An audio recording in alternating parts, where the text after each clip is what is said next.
ನಮಸ್ಕಾರ ಎಲ್ರಿಗೂ. ನಾನು ಹಂಸ. ಸಬ್ಸ್ಕ್ರೈಬ್ ಮಾಡ್ಕೊಳ್ಳಿ ಅಂತ ಕೇಳ್ಕೊತಾ ಇದ್ದೀನಿ. ಬನ್ನಿ ಮದುವೆ ಮನೆಯಲ್ಲಿ ಮಾಡೋವಂತಹ ಸಬ್ಬಕ್ಕಿ ಇಡ್ಲಿ ಮಾಡೋಣ.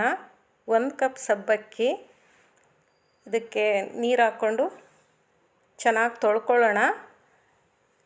ಇದೀಗೆ ತೊಳ್ಕೊಂಡು, ಇದು ಹಿಂದಿನ ದಿನ ನೈಟ್ ಮಾಡ್ತಾ ಇರೋದು. ಇದು ಓವರ್ ನೈಟ್ ಹೀಗೆ ಇಡಬೇಕು. ಇದು ತೊಳೆದಿದ್ದೀನಿ. ಇದಕ್ಕೆ ಮೇಲ್ಗಡೆ ಸ್ವಲ್ಪ ಹೀಗೆ ನೀರು ಚಿಮುಕಿಸಿ ಇದು ಬಾಯಿ ಮುಚ್ಚಿ ಹೀಗೆ ಬೆಳಗ್ಗೆವರೆಗೂ ಹೀಗೆ ಇಡಬೇಕು.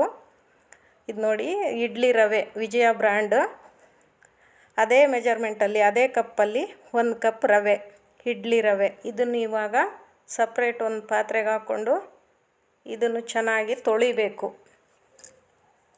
ಇದು ನೀರು ಹಾಕ್ಕೊಂಡು ಚೆನ್ನಾಗಿ ತೊಳೆದು ಇದನ್ನೆಲ್ಲ ನೀರು ಬಸಿಬೇಕು. ನೀರು ಬಸಿದು ಮೇಲೊಂದು ಸ್ವಲ್ಪ ನೀರು ಹಾಕ್ಬೇಕು. ಈಗ ತೊಳೆದಿದ್ದೀನಿ, ಇದಕ್ಕೆ ಸ್ವಲ್ಪ ನೀರು ಹಾಕಿ ಇದಕ್ಕೆ ಒಂದು ಲಿಡ್ ಕ್ಲೋಸ್ ಮಾಡಿ ಬೆಳಗ್ಗೆವರೆಗೂ ಹೀಗೆ ಇಡಬೇಕು. ಸಬ್ಬಕ್ಕಿನೂ ರವೆನೂ. ಈಗ ಅರ್ಲಿ ಮಾರ್ನಿಂಗ್ ನೋಡಿ, ಇದು ರವೆ ತುಂಬ ಚೆನ್ನಾಗಿ ನೆಂದಿದೆ. ನೋಡಿ ಎಷ್ಟು ಚೆನ್ನಾಗಿ ಮೆತ್ತಗೆ ನೆಂದಿದೆ. ಈ ಥರ ನೆಂದಿರಬೇಕು. ತುಂಬ ಚೆನ್ನಾಗಿ ನೆಂದಿದೆ. ಈಗ ನೆಕ್ಸ್ಟು ಸಬ್ಬಕ್ಕಿನೂ ಅಷ್ಟೇ ಚೆನ್ನಾಗಿ ಅರಳ್ಕೊಂಡಿದೆ. ಇದು ತೊಳೆದಿಟ್ಟಿದ್ವಿ ಅಷ್ಟೇ. ಮೇಲ್ಗಡೆ ಒಂದು 2 ಟೇಬಲ್ ಸ್ಪೂನಷ್ಟು ನೀರು ಚಿಮುಕಿಸಿದ್ದೆ, ಚೆನ್ನಾಗಿ ಅರಳಿದೆ. ಈಗ ಈ ಸಬ್ಬಕ್ಕಿ ರವೆ ಮಿಕ್ಸ್ ಮಾಡೋಣ. ಈ ರವೆನ ನೋಡಿ, ಈಗ ನೀರು ಹಿಂಡಿ ತೆಗಿಬೇಕು. ನೀರು ಈಗ ಕ್ಲೀನಾಗಿ ರವೆ ಎಲ್ಲಿರೋ ನೀರು ಹಿಂಡಿನೇ ಹಾಕಬೇಕು, ಇಲ್ಲ ಅಂತಂದರೆ ಬ್ಯಾಟರು ತೆಳುವಾಗುತ್ತೆ. ಈ ಥರ ಎಲ್ಲ ರವೆ ಹಿಂಡ್ಕೊಂಡು ಸಬ್ಬಕ್ಕಿಗೆ ಹಾಕ್ಕೋಬೇಕು. ಈ ಥರ ಕ್ಲೀನಾಗೆಲ್ಲ ಹಿಂಡಿ ಇದಕ್ಕೆ ರುಚಿಗೆ ತಕ್ಕಷ್ಟು ಉಪ್ಪು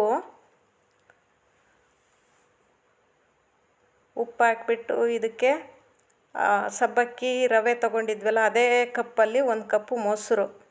ಇದು ಚೆನ್ನಾಗಿ ಮಿಕ್ಸ್ ಮಾಡಬೇಕು, ಚೆನ್ನಾಗಿ ಕೂಡ್ಕೋಬೇಕು.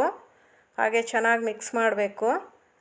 ಹೀಗೆ ಮಿಕ್ಸ್ ಮಾಡಿ ಇದಕ್ಕೆ ಸ್ವಲ್ಪ ನೀರನ್ನು ಸೇರಿಸ್ಕೋಬೇಕು. ಗಟ್ಟಿ ಇದೆ ನೋಡಿ, ಅದೇ ಕಪ್ಪಲ್ಲಿ ಒಂದು ಅರ್ಧ ಕಪ್ ನೀರು ಹಾಕೋತಾ ಇದ್ದೀನಿ. ನೀರು ಹಾಕ್ಕೊಂಡು ಚೆನ್ನಾಗಿ ಮಿಕ್ಸ್ ಮಾಡ್ಕೋಬೇಕು. ಈ ರೀತಿ ಚೆನ್ನಾಗಿ ಕೂಡ್ಕೊಳ್ಳೋ ಹಾಗೆ ಉಪ್ಪು, ಮೊಸರು ಎಲ್ಲ ಇಂಗ್ರೀಡಿಯೆಂಟ್ಸು ಚೆನ್ನಾಗಿ ಕೂಡ್ಕೊಳ್ಳೋ ಥರ ಈ ರೀತಿ ಮಿಕ್ಸ್ ಮಾಡಬೇಕು. ನೋಡಿ, ಇನ್ನು ಆಯಿತು, ಇದು ರೆಡಿ ಆಯಿತು ಬ್ಯಾಟರು. ಇದೇನು ಮುಂಚೆ ಕಲಸಿಡಬೇಕು ಆ ಥರ ಏನೂ ಇಲ್ಲ. ಆವಾಗಲೇ ಕಲಿಸ್ಕೊಂಡು ಆವಾಗಲೇ ಮಾಡ್ಕೊಳ್ಳೋದು. ಸ್ಟವ್ ಹಚ್ಚಿ ಒಂದು ಪಾತ್ರೆ ಇಟ್ಟು, ನಂದು ಇಡ್ಲಿ ಕುಕ್ಕರ್ ಹಾಳಾಗಿದೆ, ಹಾಗಾಗಿ ಪಾತ್ರೆಯಲ್ಲೇ ಇಡ್ತಾಯಿದ್ದೀನಿ. ಇಡ್ಲಿ ಸ್ಟ್ಯಾಂಡಿಗೆ ಸ್ವಲ್ಪ 1 ಡ್ರಾಪ್ ಆಯಿಲ್ ಹಾಕಿ ಆಯಿಲ್ ಸ್ಪ್ರೆಡ್ ಮಾಡ್ಕೋಬೇಕು. ಈ ಥರ ಒಂದು ಬ್ರಷಲ್ಲಾದರೂ ಆಯಿತು ಅಥವಾ ಒಂದು ಬೆರಳಲ್ಲಾದರೂ ಆಯಿತು, ಈ ಥರ ಸ್ಪ್ರೆಡ್ ಮಾಡಿಕೊಂಡು ಇದಕ್ಕೆ ಈ ಬ್ಯಾಟರ್ ಫಿಲ್ ಮಾಡಬೇಕು. ಈ ರೀತಿ ಎಲ್ಲ ಕಪ್ಸ್ಗೂ ಬ್ಯಾಟರ್ ಹಾಕಿ ಫಿಲ್ ಮಾಡಿ ಇದು 10 ರಿಂದ 12 ನಿಮಿಷ ಕುಕ್ ಮಾಡಬೇಕು. ನೋಡಿ, ಈ ಮೇಲೆ ಸ್ಪೂನಲ್ಲಿ ಸ್ವಲ್ಪ ಹೀಗೆ ಫ್ಲ್ಯಾಟ್ ಮಾಡಬೇಕು. ಅದು ಸಬ್ಬಕ್ಕಿ ಇಡ್ಲಿ ಇನ್ಸ್ಟೆಂಟಾಗಿ ಮಿಕ್ಸ್ ಮಾಡಿರೋದಲ್ವಾ, ಅದಕ್ಕೆ ಈ ಥರ ಎಲ್ಲ ಇಟ್ಟು ಇದನ್ನು ಕುಕ್ ಮಾಡೋಣ. ಈಗ ರೆಡಿ ಆಯಿತು ನೋಡಿ. ಟೂತ್ ಪಿಕ್ ಇಟ್ಟು ಹೀಗೆ ಚೆಕ್ ಮಾಡಿದರೆ ಆ ಟೂತ್ ಪಿಕ್ಕಿಗೆ ಅಂಟ್ಕೊಳ್ಳಿಲ್ಲ ಅಂದರೆ ಇಡ್ಲಿ ಚೆನ್ನಾಗಿದೆ ಅಂತ. ನೋಡಿ, ಕರೆಕ್ಟಾಗಿ ಆಗಿದೆ, ಅಂಟ್ಕೋತಾ ಇಲ್ಲ. ಈಗ ತಟ್ಟೆಗೆ ಸರ್ವ್ ಮಾಡೋಣ. ನೋಡಿ ಎಷ್ಟು ಚೆನ್ನಾಗಿದೆ, ಗೂಡಾಗಿ ಬಂದಿದೆ, ತುಂಬ ಚೆನ್ನಾಗಿದೆ, ಬಬಲ್ಸ್ ಥರ ಇದೆ.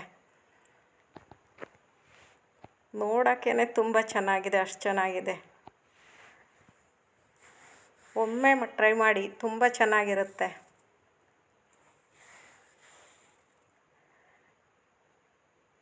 ನೋಡಿ ಎಷ್ಟು ಚೆನ್ನಾಗಿದೆ, ಎಷ್ಟು ಸ್ಮೂತಾಗಿದೆ, ಸಖತ್ತಾಗಿದೆ.